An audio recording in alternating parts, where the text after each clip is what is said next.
તો ISKCON bridge અકસ્માત કેસમાં મોટો વળાંક સામે આવ્યો છે। આરોપી તથ્ય પટેલને સુપ્રીમ કોર્ટમાંથી જામીન મળ્યા છે। આખરે 2 વર્ષ 10 મહિના બાદ જેલ મુક્ત થશે આરોપી તથ્ય પટેલ। સુપ્રીમ કોર્ટે રેગ્યુલર જામીન આપ્યા છે। 9 લોકોને કચડી નાખનાર તથ્ય પટેલ જેલમાંથી બહાર આવશે। અમદાવાદના ચર્ચિત ઇસ્કોન બ્રિજ કેસમાં મોટો વળાંક।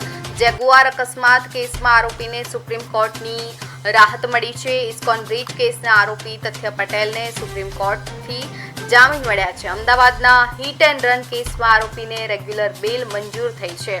ઇસ્કોન બ્રિજ દુર્ઘટના કેસમાં સુપ્રીમ કોર્ટનો આ મોટો અને મહત્વપૂર્ણ નિર્ણય છે। રેગ્યુલર જામીન મળ્યા છે આરોપી તથ્ય પટેલને।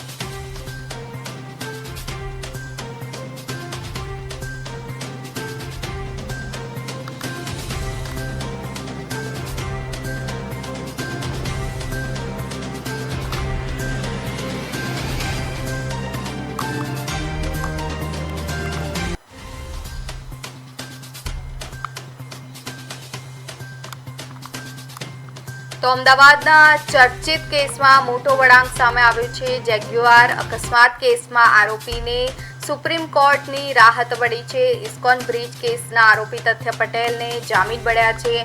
9 લોકોનો જીવ લેનાર આરોપીને આખરે સુપ્રીમ કોર્ટ તરફથી જામીન મંજૂર કરાઈ છે। અમદાવાદના ચર્ચિત કેસ હિટ એન્ડ રનમાં આરોપીને રેગ્યુલર બેલ મંજૂર કરવામાં આવી છે। 2 વર્ષ 10 મહિના બાદ આખરે આ બેલ મંજૂર કરવામાં આવી છે।